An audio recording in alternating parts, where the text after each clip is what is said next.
Hello, good evening. Welcome to another episode of Guns and Yellow Ribbons. I'm absolutely shattered after a wonderful weekend with my family. We are going to talk to Trevor, who's en route to Paris tomorrow, and we're going to talk to Dan and maybe Will in the background. They're already in situ in Paris. Will, you didn't know that you were going to get called out, but you are. Up the Arsenal, fuck the Spurs. Welcome to another podcast by Guns and Yellow Ribbons. This is your Arsenal podcast by Arsenal fans for Arsenal fans. Enjoy the show.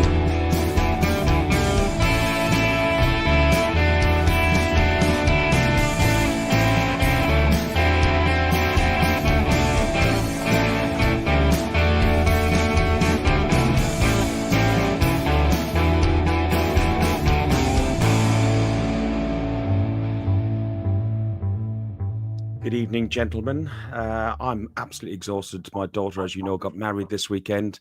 We had a fantastic day. It was really, really good, really emotional, but in a nice sort of way. It's great to be chatting to you guys. I didn't see very much of the football Tuesday, as Dan knows. I saw none of it on Saturday. So very little prep done. So it's all about us and our conversation and how we get on. Trevor, how are you, mate?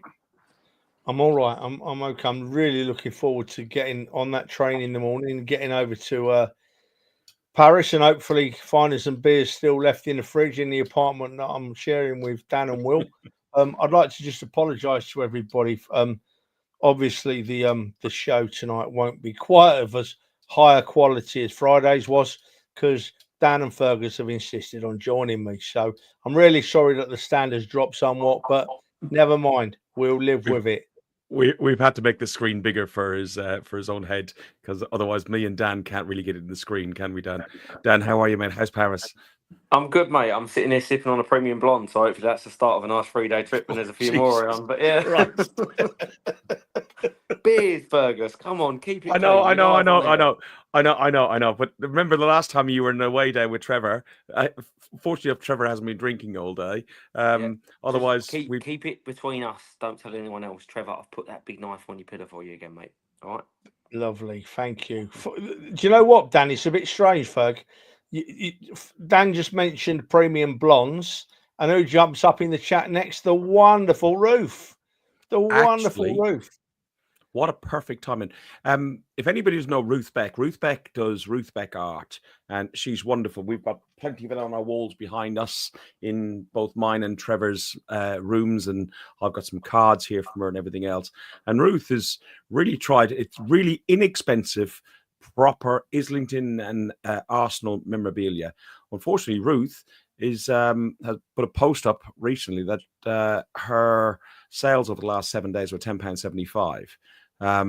People, go to Ruth Beck Art, buy some stuff. If you want to buy birthday cards, Father's Day cards, thank you cards, posters, stuff. They're not a fortune. Help Ruth out. Otherwise, it's not going to be worth Ruth's time to carry on. She'll lose money. Please, we cannot lose somebody like Ruth Beck.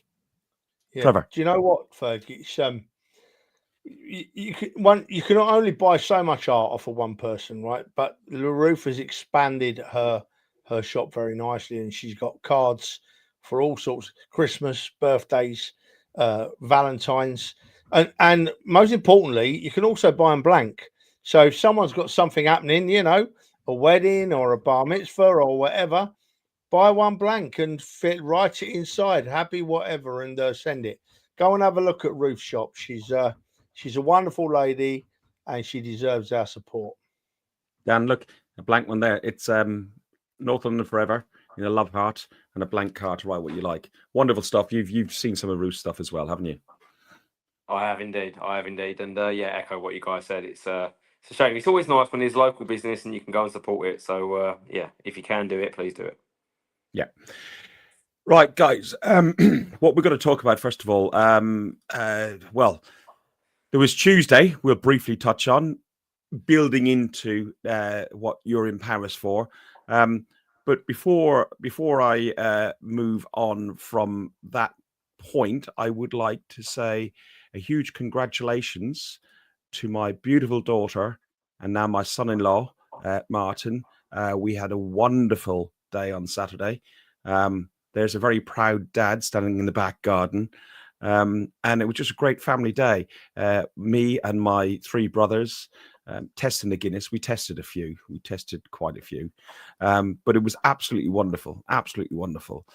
So I know I got messages from all you guys and some of the other people. I just want to say thank you very much for that. And I think it gives me a fair reason for not attending the game on Saturday. But one last picture before I move on to the game is this picture.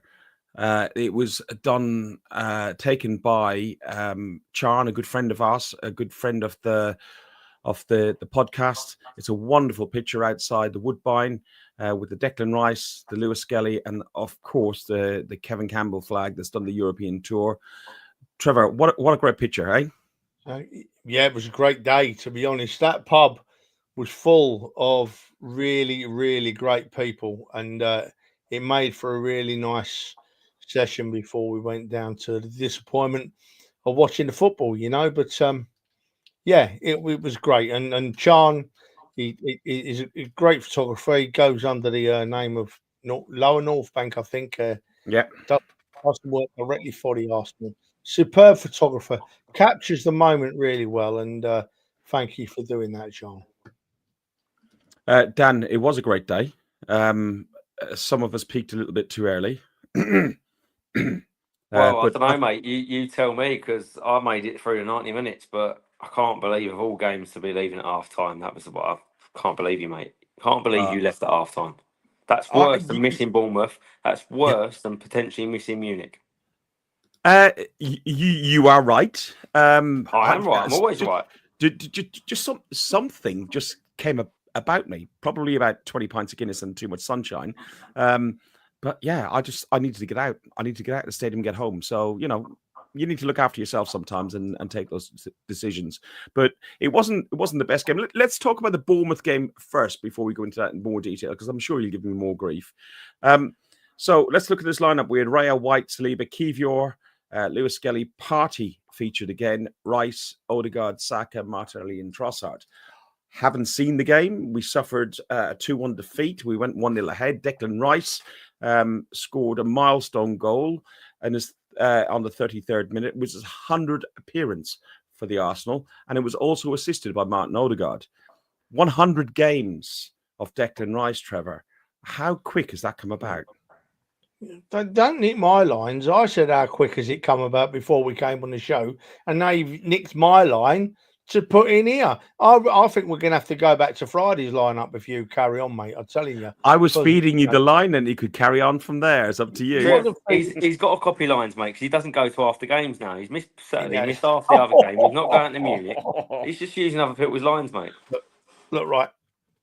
Trying to go back to the Bournemouth game, right? It's. I really don't want to talk about it because it worries me. What happened worries me greatly. I'm sure we won't play that poorly again on Wednesday night. At least I hope we won't. I'm confident we won't. But it was one of those games where we didn't play well. In fact, we were worse than not playing well. We were poor in my view, but I couldn't quite put my finger on why we were poor. We started off all right. Declan Rice, 100th game. How quick has that come around? 100th game, Yeah, so I don't want to linger on it because it will just get me more panicky about Wednesday, and I'm already panicking enough as it is. We're not going to go on too much because look, the league is done. The most important thing is trying to get secure Champions League football, which I think we've done. Ideally, second would be fine. But Martin Odegaard has come into a lot of criticism, and even Martin Odegaard, it was his critique after the game as a captain, described the performance as sloppy and unacceptable. He emphasised the need for improvement ahead of the upcoming game against PSG. Dan, Odegaard's performance over the last, probably the whole season, has come into some slight question. But the guy is clearly nursing something. I don't know what it is, whether it's an injury, whether it's a lack of the support around him. But he's been picked every game. He's been given the captain's armband every game. That must be a huge vote of confidence by the manager about the player. And some of these idiots on social media should take note of that, don't you think? There's certainly some idiots on social media, mate, and we've seen that throughout this whole week with some of the people that have been replying to our tweets and that have put videos out and whatever this week. But just for me, firstly, it's not the definition of a fan. A fan just gets behind the players when they're down, and I think he's potentially a confidence player. He needs a bit of a boost. I don't think he's been fantastic this year. There's no harm in criticising people if you criticise them the right way, and I think he'll probably say himself he's not been fantastic this year. But at the same time, when he's been great, I think people overdo that as well. Let's not go too far one way and too far the other way. Let's stay a little bit level-headed. He's still a top footballer. He's still our captain. And I'm a little bit surprised as a fan base that even when he's playing well and he's in form, we don't seem to get behind him as much. And I don't know the reason for that, if I'm honest. But there's a few other players in similar situations, and I think it's just important to keep a level head. And then we've seen some idiots this week on social media claim that game coming up on Wednesday is a win or bust for managers and certain things like that. It's a ridiculous statement, in my opinion. I don't think that's the statement of a fan very much, if I'm honest.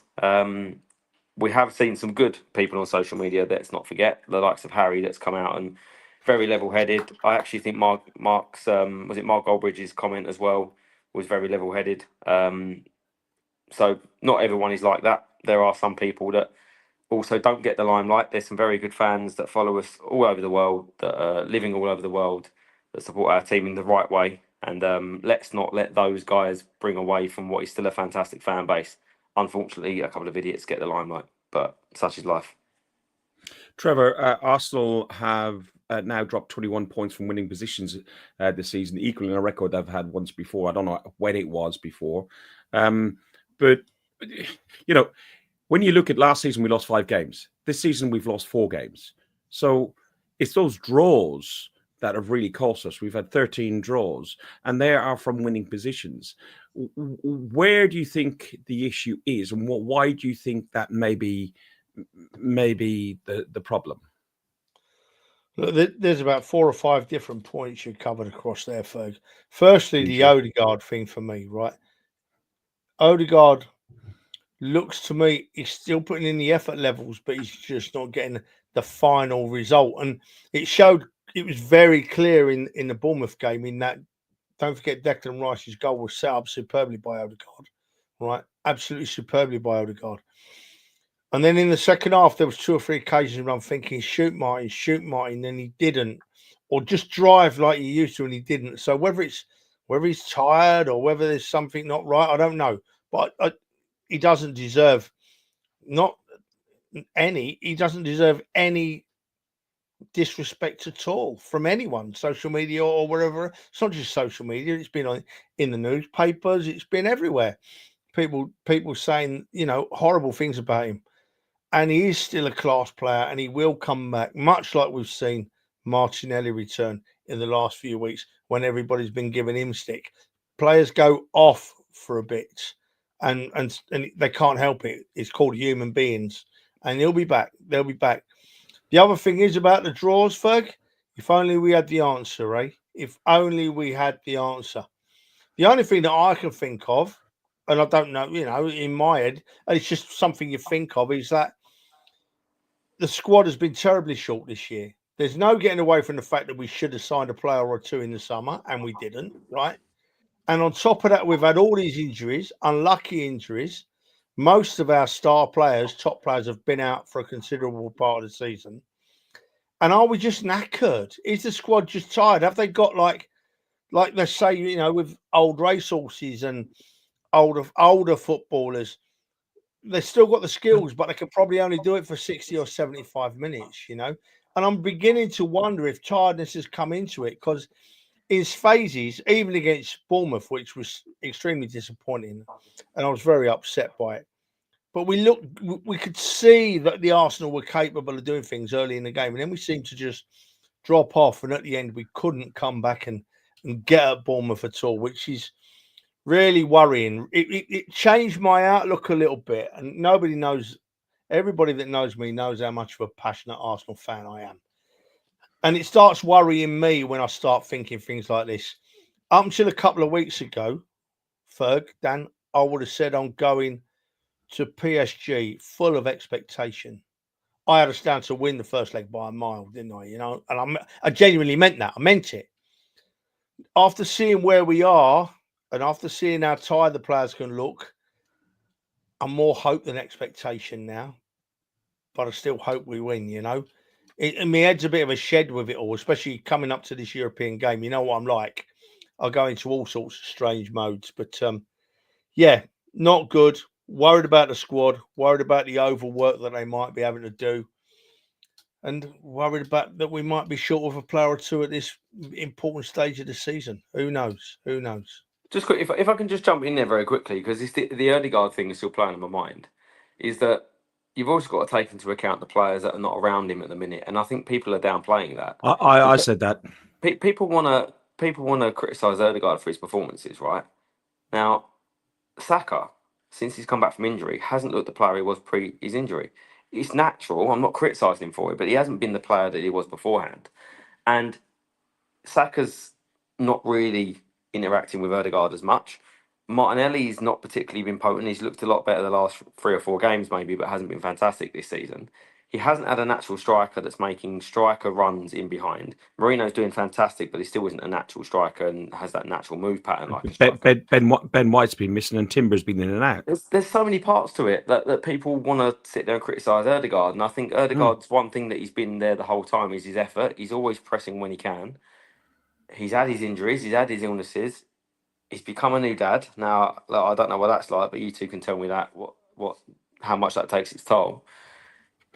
I think people have been overly harsh on him, if I'm totally honest. Do you know what, Ferg? It's really interesting what Dan says, right? It's only taking little things to change my mind about. You know, I never have a go at any Arsenal player. I never have a real pop at them. But it's only taking tiny little things to change my mind about something completely. And what Dan just said then about not having the players around him at this very moment now, I might change in 5 seconds' time. That's how it's getting me.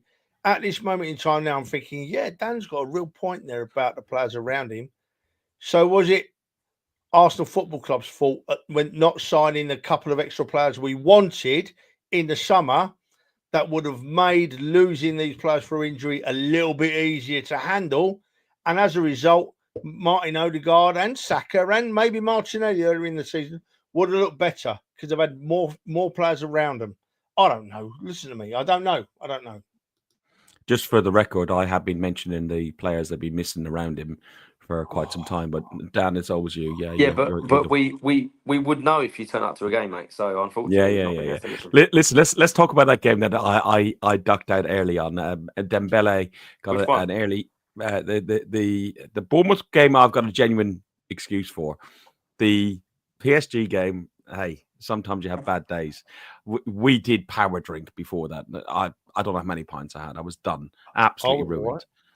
Right. I know you were fine. You started 3 hours later than me, but that's different. No, I'd been drinking previously to that. I can just take me a beer. I do believe we arrived at the same time, Ferg, so you have no excuse. You've been out drunk by a pale redhead who can't sit in the sun, and you talk about sun and beer, mate. There you go. Yeah. Absolutely. Well, that says it all. So yeah, I'll take it. I'll take it on the chin for that. But Dembele. Which one? Listen, people talked about the atmosphere in the stadium. They talked about the atmosphere in the stadium at the Emirates, and very briefly, I want to touch on it.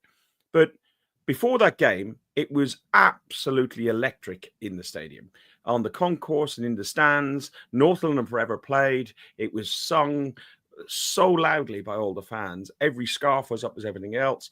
The Champions League anthem started, and everyone screamed and was ready to get ready for the game. Respectfully, there was a minute's silence for the Pope, who passed away on the Monday after Easter. And then the game started, and within 4 minutes, Dembele gets a goal.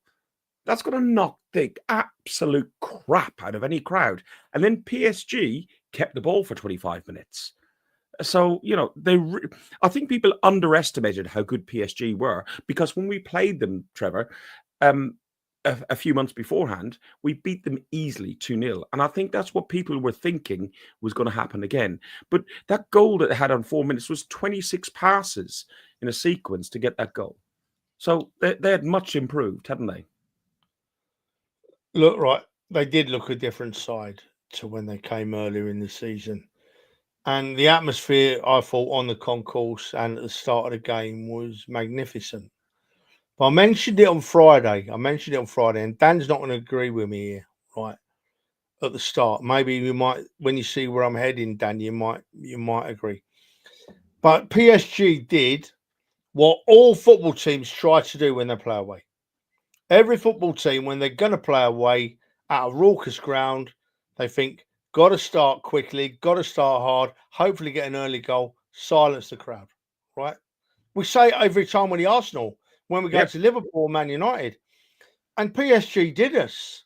They did us. They came, they scored an early goal, and the crowd wanted to be up. And then Arsenal didn't touch the ball for the next 25 minutes or so. And it just took all the fight out of them.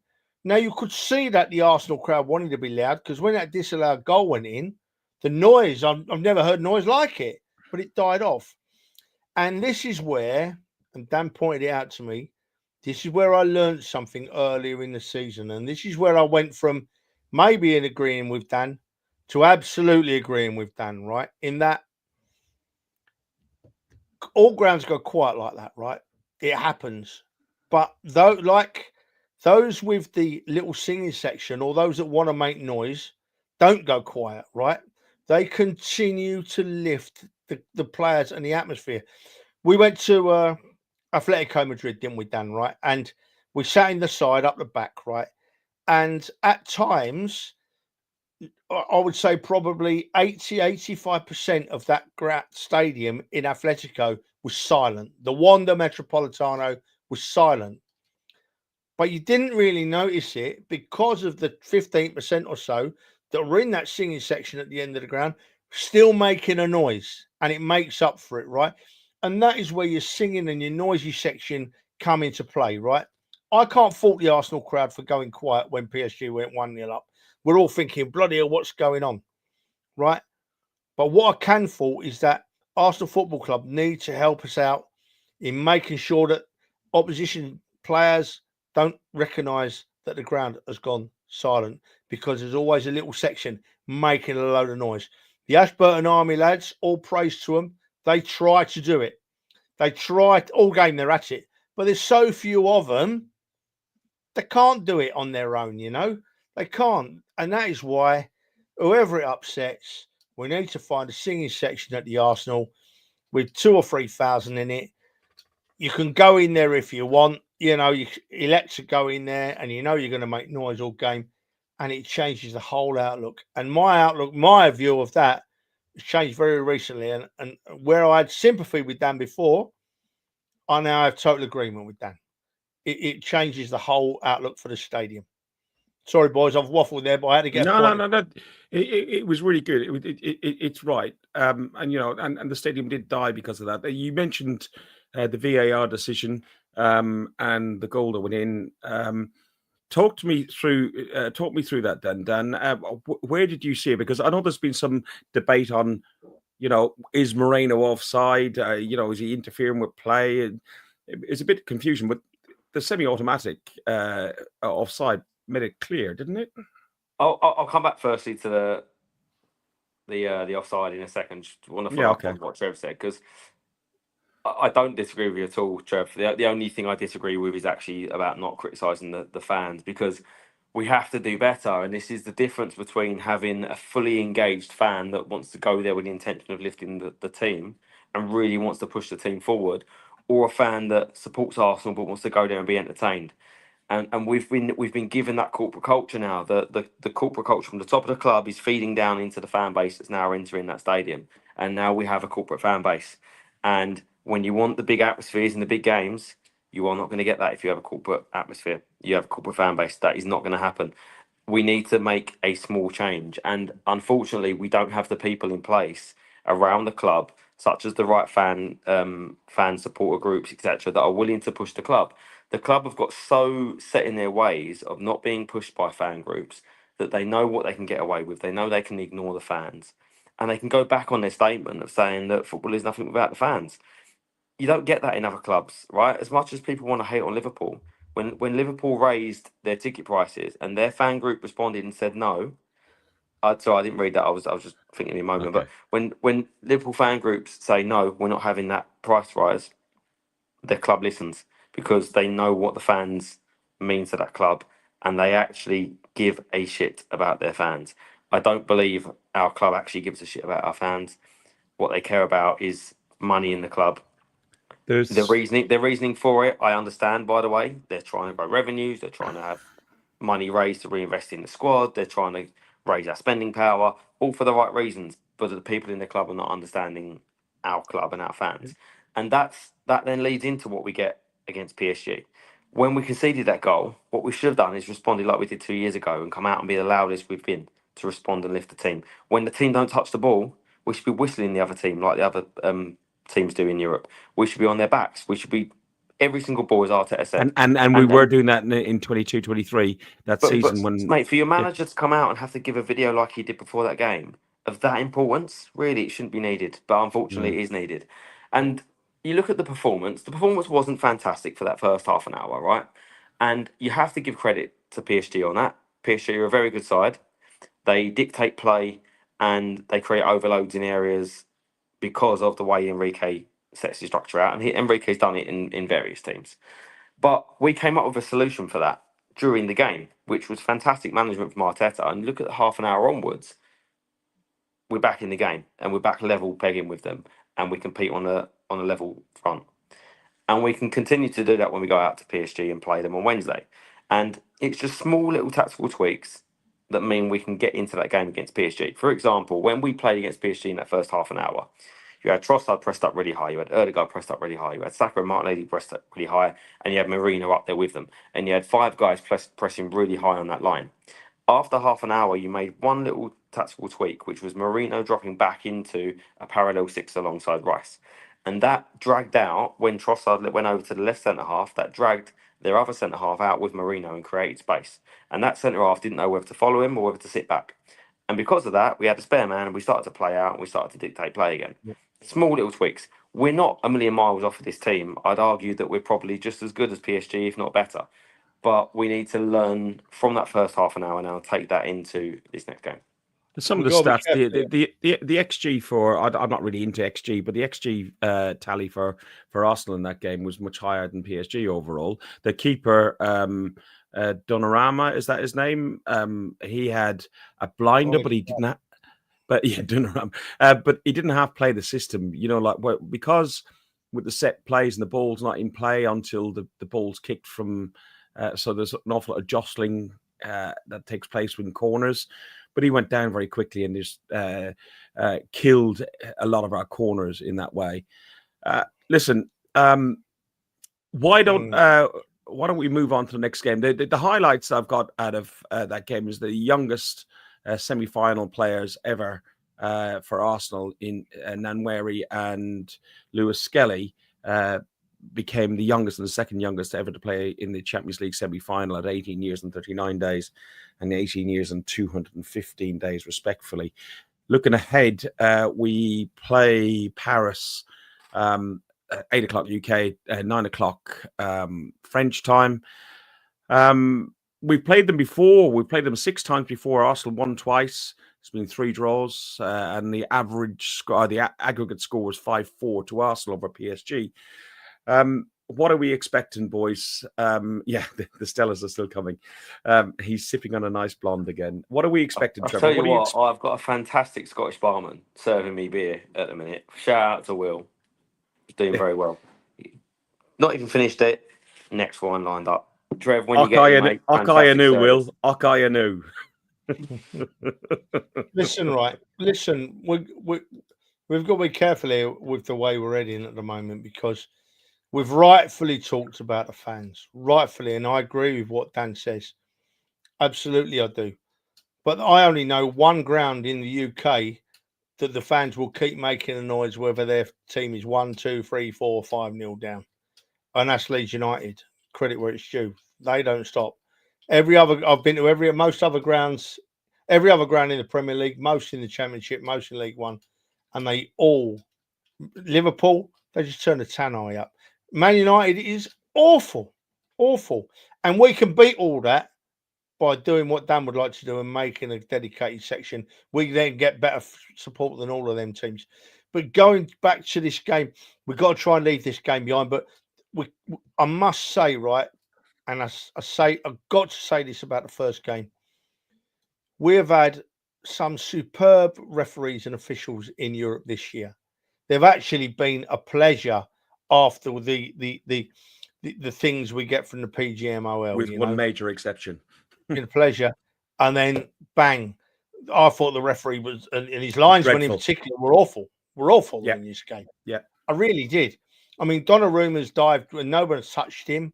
You know, he's not only given a foul against Saka when it wasn't a foul, he's booked the poor lad for it. It was atrocious. Thankfully, we've got a German referee on Wednesday night, and hopefully he will have a different outlook onto how the game's played. But Ferg, we've got to look ahead now to this game, mate. We absolutely. We can just leading on from what Trevor said about Leeds United. By the way, I know I'm sipping on a premium blonde, but if anyone's not seen Leeds United TV, my God, there is a premium blonde. That's a Stein. That's a Stein. That's like two big pints. Why can't we have AFTV like they've got Leeds United TV? I'll tell you what, I'd be their biggest fan. Listen, hang on. People are putting comments in. I lost it. There was one on here from Hente. This one here. What's the allocation for Arsenal fans in Paris? Before we get into the game itself, I think it's absolutely disgusting what's happened over the ticketing for Paris. I know you guys are all sorted for tickets, which is fantastic, but there's so many people on really high points who just could not get tickets to that ground. Not helped by PSG only giving the 2,000 fan allocation, but then some of that allocation being taken up by players, friends, families, etc., etc. Boys, what's your view on it? I just think it's disgusting. I want to talk about the game. I don't want to talk about any of this shit anymore. I don't want to talk about it's gone. I want to talk about what's happening on Wednesday. The ticket fiasco. It's just one of our listeners. One of our listeners asked about it. That's all. We got 2,000. It weren't enough. Oh, he's contrary tonight. He needs. We're in a semi-final of a Champions League. You know what I mean? All we've done so far for the last 32 minutes between the three of us is go on a downer. We're not on a downer. You're on a downer, not me. We're losing 1-0, right, for the first leg. We played shit in the first leg. We could have played better, right? We were awful, as a matter of fact. Then we played Bournemouth this weekend, and we were dog's poo. Absolutely awful. But it doesn't change the narrative. And I tried to semi-final of a Champions League. Yeah, and I tried to move. I tried to move it on, and then people went back. I agree with Hillsy, mate. And honestly, maybe you should leave it to the pros that are 10 games. Yeah, fuck that. Go on, Trev. Positive vibes. What's happening Wednesday? Well, as far as I'm concerned, we're going to win. We're going to go to Paris Saint-Germain and pick up where we left off at the end of the first leg on top and push on from there. Paris Saint-Germain have got a massive habit of losing second legs, right? They're not going to play as well again as they did in the first leg. They may even be a bit complacent. Who knows? Someone's been telling me that who's this top striker of theirs? Someone's telling me that he's not playing. Dembele is out with everything's lining up for the Arsenal to make a massive comeback. And that's why we can't think about the Bournemouth game too much. Because every time I think we're going to make a massive comeback, something from the Bournemouth game comes back and haunts me and starts worrying me. You know, these players need to be told that they've got a chance to make history, right? There's loads of history in Arsenal Football Club. History that's been repeated and repeated and repeated and repeated, but great history. But there's one bit of history that's never been made, and that's winning the Champions League. And we're never going to have a better chance than we have now. Never, ever are we going to have a better chance than we've got now. And I just want to talk about it and preach about it and look forward to it and get it in my head that we're going to win because we're right in it. It's driving me mad. I've just had a pop at Ferg there. I apologise, Ferg, but my head's a shed with it all. I'm 63 years old. You know, I want to see us win this Champions League. And I get highly offended by people on social media in particular this week. One clown in particular. I've managed to get a ticket in hospitality because I didn't have enough credits for the Arsenal end, right? That's fine. Didn't have enough credits. That is absolutely fine. That's the way the system works. I agree with the system. So a mate of mine rings me up who shall remain nameless because he's asked to remain nameless. Trev, I've got a ticket in hospitality. Do you fancy it? I thought, well, of course I do. I'm not taking the ticket off an Arsenal fan. It's in a French area in hospitality. Of course I'm going to take it. And then I've got idiots on social media getting on me back saying I'm doing Arsenal fans out of tickets. The whole of this week has done my head in. I really hope I'd bump into that bloke in PSV on Wednesday and me and him can go round the corner and have a chat about it. I'll be very happy to discuss it in person. Stop using your keyboards like this to act like you're big Billy Big Bollocks. You know, all you're doing is upsetting the apple cart when we're going for winning the biggest game we've played in years. I'm fuming. I'm just fuming with the whole thing. I just want to win on Wednesday, man. Jesus. Trev. Cheers. I need a fucking beer. Firstly, someone. To be Donna, honest, mate, get him a beer. You're absolutely spot on, by the way, and it's very easy, right, on social media for people to be all high and mighty and moral. And I just hope this fella. Hang on, Dan. He wants to talk about the game. No, but this is an important thing that I've been thinking all the time. This guy, I hope he's been all high, mighty, and moral with his own credits, and that he hasn't built them up and given any away, because that wouldn't be the most moral thing either, to build his credits, because maybe he's not deserving of his credits and etc. But look, whatever happens, we've got 2,000 fans in that ground on Wednesday, and it is a semi-final of a Champions League. We're one goal down, and it's half time. So if you're not backing us to turn it around, I think you're in the wrong spot, and I think you've not watched our team. Because do you think these players and this manager group doesn't think we can turn this around? They're not going to just sit there and give up. Neither should we as a fan base. And it's not just any semi-final. As we said, this is only the second Champions League semi-final we've ever had, and we've only ever got to the final once. This isn't something that comes around every year and people saying about Arteta's got to win it, he's got to do this. We've never done it. This is something that our club has never done. And this is a fantastic club, fantastic history, tradition, class. You know, the amount of league titles we won, the amount of FA Cups we won, etc.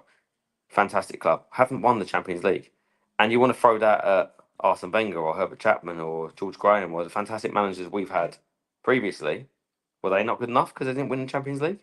Yet the manager that's taken us from continuously dropping lower and lower out of Europe, players that wanted to play for money and not for the club, fans that wasn't engaged with the team at all, and he's taken us to a club where you've got young players that love having that badge on their chest, that want to win. You've got a fan base that loves the club, that now highest level of demand we've ever had since I've known it anyway. We've got probably the highest quality of players that I think we've ever had. And that's a big, big statement given the invincible squad that we had. But this is a fantastic group that pretty much would have dominated the Premier League in 3 years had it not been for oil money of a certain club. And people want to call him out for it. And he's got us to a first semi-final in 18 years. And we're 1-0 down in the semi-final, second leg. Go into a club where we've never lost in France, by the way, on a Wednesday. So yeah, the thing to remember as well, Dan, is this whole season we have been plagued. Many teams have, but we've been plagued with a lot of injuries and a lot of injuries of key players. Even at the weekend and in the first leg, due to a silly yellow card, Thomas Partey wasn't available. And I think that was a huge miss. Thomas Partey will be available for Wednesday night. David Raya has been outstanding for the majority, bar one or two brain farts, which every keeper and every player has. Like Saliba, who we all talk about, has had a couple of moments. Every player has a couple of moments. But I think David Raya Saliba, Gabriel, when he's been fit, have been outstanding. We've had Kivior, who stepped in and really stepped up to the plate fantastically. We're going into this game with the best available 11 in our side. But do any of you think that Kai Havertz may be available for this game? Trevor? No, he's not played at all. I don't think Arteta would ever risk him. All I'm worried about up front for this game, from my perspective, is that, I mean, I love Trossard, but I don't want Trossard playing through the middle. Not at all. Not at all. I want to see Marino playing through the middle, and I want to see Partey and Rice and Odegaard behind him with Saka and Martinelli on the wings. Yeah, that is my main concern. My main concern is that he starts Trossard through the middle again, and Trossard he doesn't have enough penetration about him, strength. He's more of a skill player with a ball at his feet than his strength, and we need a strong player up front. And Marino has shown, as Dan rightly said, although he's a stopgap, although he's not an out-and-out number 9, we haven't got anyone better in the club, in my opinion, than him up front at the moment. At the moment, fit, right? So he has to play up there. I don't think he'll risk Havertz. We have not even seen Havertz put a boot on yet, have we? So it's very unlikely. Although you're allowed about 30 substitutes in the Champions League, aren't you? So maybe we'll see Havertz on a bench. But no, that's the only thing I want to see. Partey back in the side, and I want to see Marino through the middle. And then I think we're giving ourselves the best chance we possibly can. Dan? I mean, if Havertz, I just asked Will when he got injured, he said mid-Feb, I think. So if he got injured in mid-Feb, that's 10 weeks or so to now. He's 2 weeks behind roughly when Saka was there. Now, these type of injuries you normally get between 8 and 12 weeks. He probably could, if you rushed him, be in this squad for 5-10 minutes, I think, to come off the bench. I would say we're probably keeping him if we get to a final. Could we bring him off the bench for 20-25 minutes if we needed to as an option, which is what we need? Because what did you say, Dan? Did you say if we get to a final? Get in the kitchen there, wash your mouth out, come back, start again. Dan, get out of the way. Will, get on the camera. I will. That's the Scottish accent in the background, isn't it? Live on Guns and Yellow Ribbons. I wholeheartedly apologise for my mistake that I just made there. And Trevor, you are gracefully and correctly right in pulling me up for such a horrible slander of this club. When we get to Munich, Havertz will be an option off the bench, because we need options off the bench given our small squad. Thank you, Trevor, for your opinions and your humble words to humble me live on Guns and Yellow Ribbons. Daniel, I love you again now, son. I'm all happy. You're welcome. But we do need those options, because the one thing I would say at the minute, and people again want to criticise because of rotation, I think we should have had a bit of rotation. Do we have that much to rotate with? I don't think we do. And when you've got probably 3 or 4 senior players on the bench that all seem to play left back, it's a little bit hard to rotate. So, but look, we've got enough quality in that 11 to go anywhere and win anywhere. And I agree with what you said earlier, Trev, that I haven't probably got the expectation I had for the first leg. But the hope is still there. And the hope isn't based on nothing. The hope is based on the fact that we are a very, very good side. And we've got quality throughout the team. And on our day, we can still beat absolutely anyone. And we showed that by beating Real Madrid home and away. Not many teams can do that. For a young side to go out to the Bernabeu with all the talk they had about their comebacks, this and that, to go and win, shows how good we are. And we've got players in that team that are experienced enough to drive us forward. Partey is a huge player to come back in. Declan Rice has gone to a new level lately. Marino is doing fantastic. And then we've got the young talent of the Martinellis, Odegaard and Sakas that on their day can be world class. Do you think, guys, that the emphatic win against Real Madrid is only because, as you said, what you said there, Dan, the emphatic win against Real Madrid, the euphoria among the fan base about, here we go as PSG. We'd beaten PSG in the league stage, building up to a 2-0. It was a reasonably easy game. Do you think that maybe the team went out there with a little bit of cockiness, or I'm trying to think of the right word, but No, almost not at all. There's absolutely expectation to think. No, bear with me, but that maybe that they might have been very grounded by that 1-0 defeat and 1-0 losing at home 1-0 to PSG in a Champions League semi-final is not a dreadful result. It's only half time, 1-0 at half time. You're still looking to win that game. So that might refocus them, and maybe that 1-0 defeat might be exactly what we need to kick them on. That may be a good kick out the backside that we need. I just wouldn't say that this squad has got cocky. I don't think that's ever a case with this squad. Maybe the pressure, the expectation from everyone has built up on top of them and got on top of them a little bit. Maybe they was a little bit nervous in that first half an hour, and it took them half an hour to find their feet as well. But no, not at all. This squad is a hard working squad. They play for the team, they play for the manager, and no, maybe the only point I agree with on that is that it could have given us a kick out the backside. Trev? Look, right. We've been battering teams in this Champions League most of the season, right? We battered Sporting. We beat Monaco by 3. We beat Zagreb by 3. We went to Girona and won. We put 7 past PSV. We beat Madrid 3-0 at home and 2-1 away. We've slipped up and lost 1-0 at home to PSG. The form line this season still says that we're going to go to PSG and slam 4 or 5 goals in, you know? And that is my hope. That is my hope. And Dan's right when he said about there's 2 different types of hope. You can hope because, like we used to a few seasons ago, any game, or we can hope we get something today because we're absolutely awful. But the hope we've got for this game is that we've had a couple of bad performances, but we know we're not that bad when we play to our best, right? We beat anybody when we play at our best. So we're sort of hoping about we play at our best and we're all right. So it's a completely different type of hope, you know. Well, I honestly think that now I'm going to change my mind again in 20 seconds, but right at this moment in time, I've just looked through the scores this season in the Champions League. I've listened to you, Ferg. I've listened to you, Dan.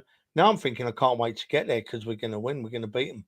The form book says we won't lose 2 games this season in the Champions League, and I'm ready for it now. I'm ready for it. I'm about to cry, so move on, but I'm ready for it.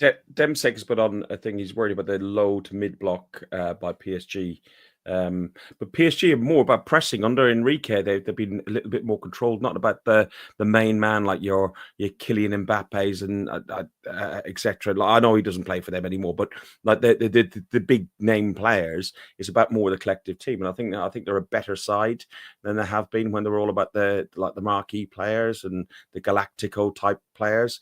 And they will not sit in a low block, that team. That's not the Enrique way. He's never done that where he was previously. You look at that Barcelona side, it was all attacking front foot football. And yeah, Trev said something earlier about coming at us and trying to quieten the crowd. Yes, a lot of teams try and do it, but PSG do it everywhere. They come out the box really quick. They always do. And the one area I think we can actually get at PSG is if we stay in the game and that they blow out steam a little bit, because they are all guns blazing a little bit. Their rotated players are not as good as their starting 11, and we saw that this weekend when they do rotate their 11, they're not as good. And I think that's what we need to play. We need to play a game similar to what we did in the Bernabeu, where we use our strengths as a defensive side. We don't give them much space. We stay in the game, and we are a good enough side that when we get a chance, we can take it. And don't forget, we only need to win the 90 minutes 1-0. It can go to extra time, it can go to penalties. We haven't got to win the game within the first half and go out there and blitz the team. Real Madrid 3-0 at home. We was 0-0 at half time. So you stay in the game, you score a goal, goals change games. That's what happens in football. And that's all we need to do. We've got the talent and players to do it. And yeah, listen, I still expect us to come out of this game and us go to Munich. Danny takes a full circle almost. Partey is a big key player for us. It will allow Rice to push more forward, which helps Odegaard, which we were talking about earlier, and he becomes more creative. So Danny's nailed it. Danny's nailed it there. Absolutely nailed it. Because he's exactly right. And I said it the other night. Getting Partey back, doesn't just make us a stronger team because Partey plays in the way he does. It makes a stronger team because that gives Rice more options. It means Rice can be up and down the pitch a bit more. It means he can come forward and help Odegaard out, hopefully. And we've got 2 players pushing from midfield to help the wide players out. It helps us out massively, Partey being back. It really does. It honestly does. PSG won't play a low block. No way will they play a low block. Not at home either. I don't think. I think they'll come at us and try and kill us off early, and hopefully we can catch them on the break and capitalize on that. Can I move on to a very quick exclusive? You know that picture you put up earlier of all 3 flags together. Yeah. Well, we have the man who took that picture. Hey! And I was. Ferg just left the building. Ferg got really excited and pressed the wrong button, and he's disappeared. You know when a pilot's in a plane, they press the red button and he just goes out. All I did was move my mouse right, and it just killed everything. I don't know why. Fergus hit the ejector button. Hello, Sean. You all right, mate? Hello, mate. What I wanted to say, a question was that picture that you took of us before that game. How do you go about creating that picture? How do you go about taking that picture? And how good do you think that picture was? Get it? Yeah, there we go. Go on, Sean. Come closer. Honestly, I don't know. That day I was like, I'm just going to get to the Woodbine. I knew everyone was there. I know the flags. And I was like, I just have to get a picture of all 3 flags together. And what a photo it was in the end. Have the club used it, John? No, they haven't used anything yet from the game at all. So I'm just waiting to see what they use, and then because I have a lot more photos to post, I've got a lot from that day. But I just need the club to use a couple of photos, then I can post as I need to. Okay. And I can't wait. No, there's some really good ones from the concourse of everyone as well. Some again. With the flags, everyone going crazy. Have you got any of Fergus in the second half? No, because I was on the other side of the north. No, I had left. I'd left by then, mate. I was absolutely trolleyed. Can you Photoshop me in the first half on the concourse where I don't look so drunk? Easily, no problem. I had a couple of people message me afterwards, going, "I don't think I've ever seen you so drunk." I was just you were pretty charged up, mate. Yeah. Worth it, though. It's always worth it. Typical. I went early. Listen, boys, right? We spoke about Odegaard earlier, Dan Ferg, but I want to look at him just in the perspective of playing in this game, right? No one wants Odegaard to play well more than me, right? I'm desperate for him to hit some kind of form, score a couple of goals, and be up and running again. But if we get to 60 minutes, right, and we're still down 1-0 and Odegaard still hasn't hit any form, is it time to give Nwaneri more minutes in that position? How would you deal with that?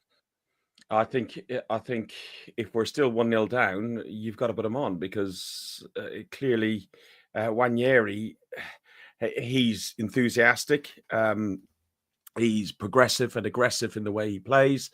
And you can't just give him 10 minutes if you're 1-0 down. I think you've got to give him 20, 25 minutes easily. Even if it's half time, mate, I'd consider changing him. Lordy. Wallet, tats and tits and Trevor Hill. He will. I'll blast it all over social media anyway, so I'm not worried about that. So anybody on audio, all that Dan has put on the screen is a picture of Trevor on Sam's shoulders, which you've probably seen on Hillsy's Twitter feed. Listen, guys, the Odegaard thing aside, when we beat PSG 3-0 on Wednesday, we have got the slight challenge in the final in Munich to play either Inter Milan or Barcelona. Now, Trevor, you would have seen that game as all we did last Wednesday night, and it was one of the most fantastic European fixtures that I've seen in a long, long time. Looking at that, which side? It's impossible to think. Which side would you want to face? I thought Inter Milan were pragmatic, but they were so attacking. Firstly, I never watched the game. I have no interest in it. Didn't watch a minute of the game. And if I'm honest, I don't care who we play in the final. Couldn't care less who we play in the final. My head's just thinking Arsenal, Arsenal, Arsenal. I don't care. Don't care who we play in the final. Never watched a minute of that semi-final. Won't watch a minute of the second leg.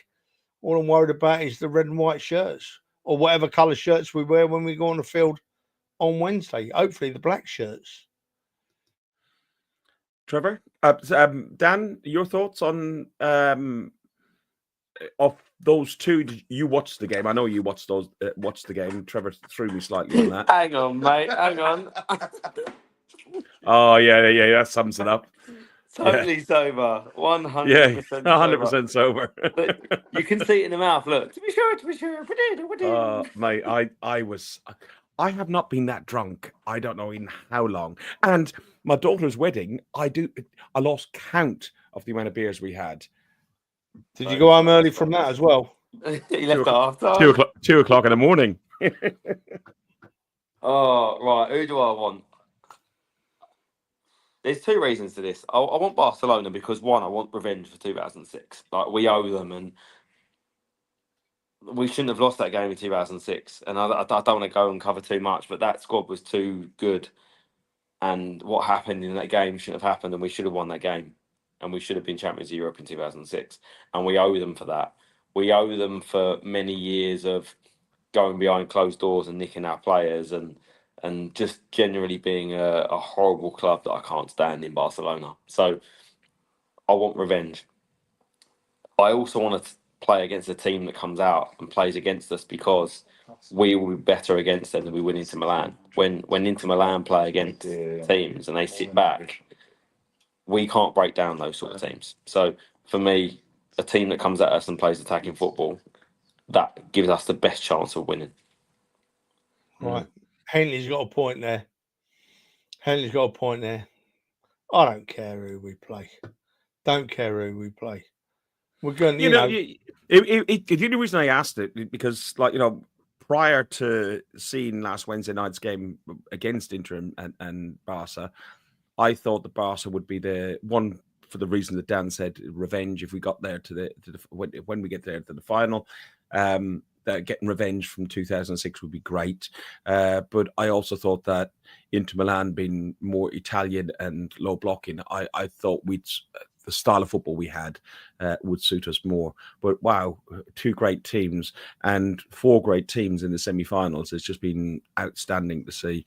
There's another angle, by the way. There we go.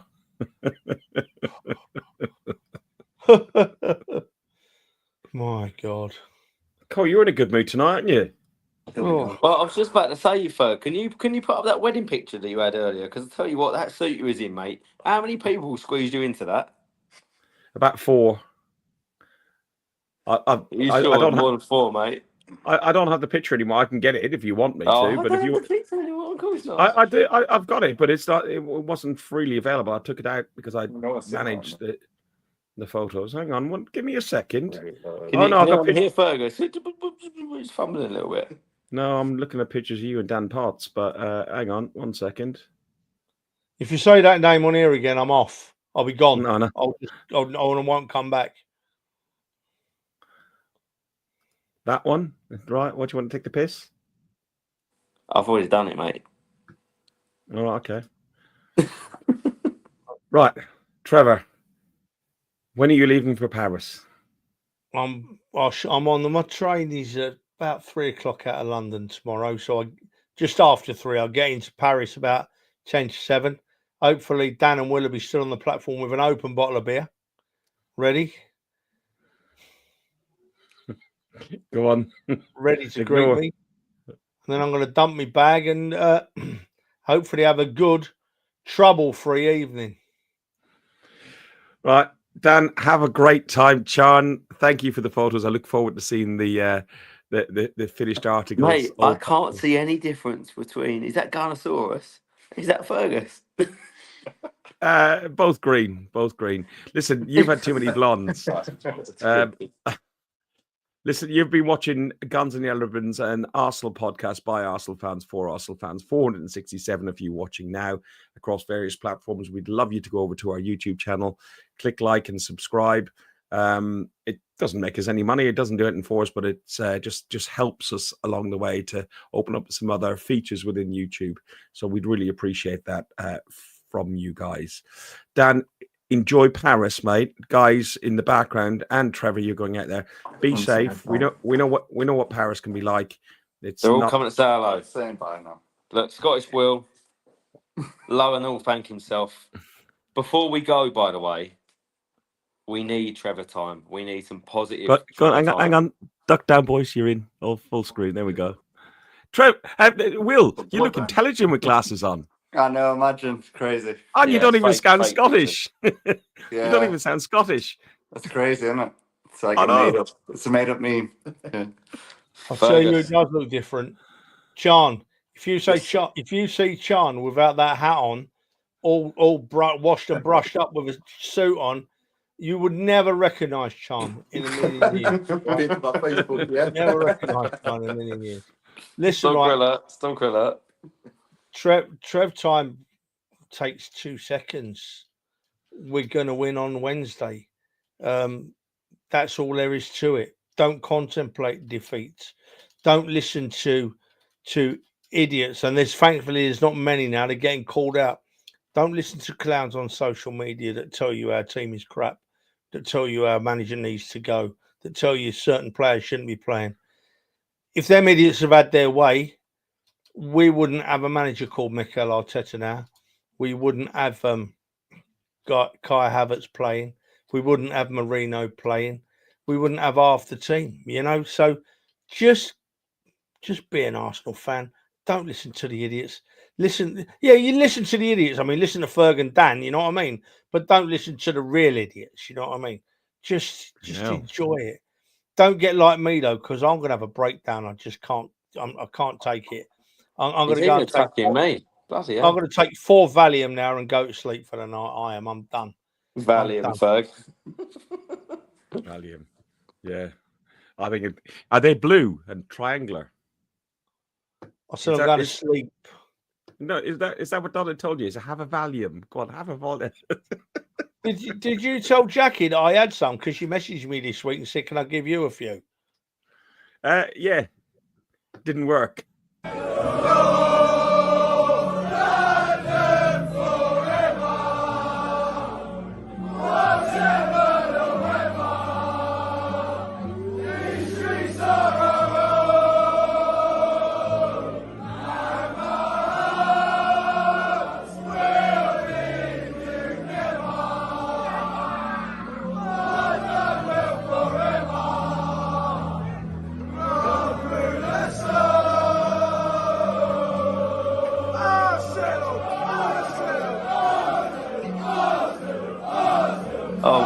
Trevor's done you, mate.